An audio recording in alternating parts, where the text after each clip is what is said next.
ما كان محمد أبا أحد من رجالكم ولكن رسول الله وخاتم النبيين. That verse is recited every single time. But the definition خاتم النبيين is something that we need to know. And there are two definitions that are out there. Obviously, if Qadianis accept the definition that we hold, then their whole religion collapses. So they have a different definition. I'll go through three definitions, and hopefully we'll come to a conclusion. What is our definition as Ahlul Sunnah wal Jama'ah? What is our definition when Khatamun Nabiyyeen is used in this verse? We mean that Muhammad sallallahu alayhi wasallam was the last of all the messengers. He was the end of all the messengers, and he was the end of Nubuwwah. There will be no messenger to be born after him. This is the position that we hold. We say that this verse about Khatamun Nabiyyeen indicates that there is no messenger to be born after Rasulullah sallallahu alayhi wasallam, and that no Nubuwwah can happen after him. But what do the Qadiani people say? What do they say? On the Ahmadiyya website, they explain what does Khatamun Nabiyyeen mean.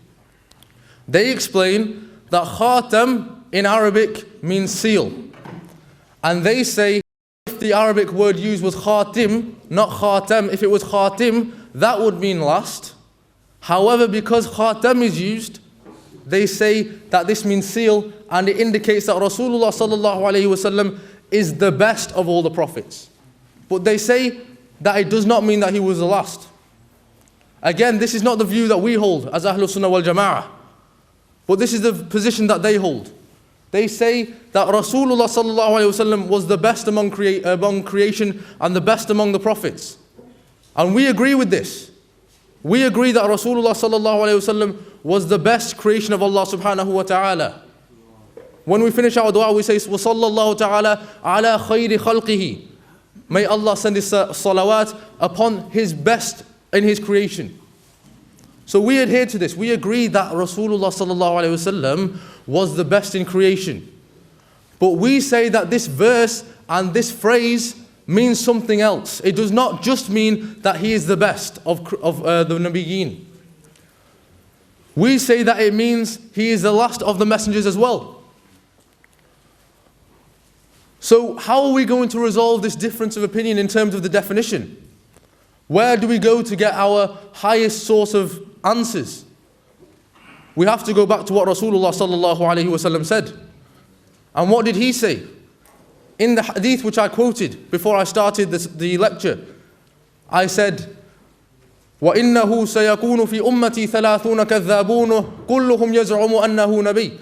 There will soon be from my ummah 30 liars. Every single one of them will claim that he is a prophet. Every single one of them will claim that Nubuwwah comes to him. And what did Rasulullah sallallahu alayhi wasallam say after that? He said, وَأَنَا خَاتَمُ النَّبِيِّينَ. But I am the Khatamun Nabiyyeen. And then he went on to explain this definition. How did Rasulullah sallallahu alayhi wasallam explain this definition? Because we may define it one way, the Qadiani may define it a different way. How did Rasulullah sallallahu alayhi wasallam go on to explain this definition? He said, وَأَنَا خَاتَمُ النَّبِيِّينَ. And then he said, لَا نَبِيَّ بَعْدِي. He said, I am the Khatamun Nabiyyeen. There is no prophet after me. There is no prophet to be born after me.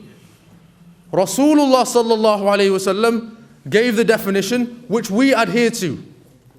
We follow Rasulullah sallallahu alayhi wasallam. And anyone who goes against this definition has gone against Rasulullah sallallahu alayhi wasallam.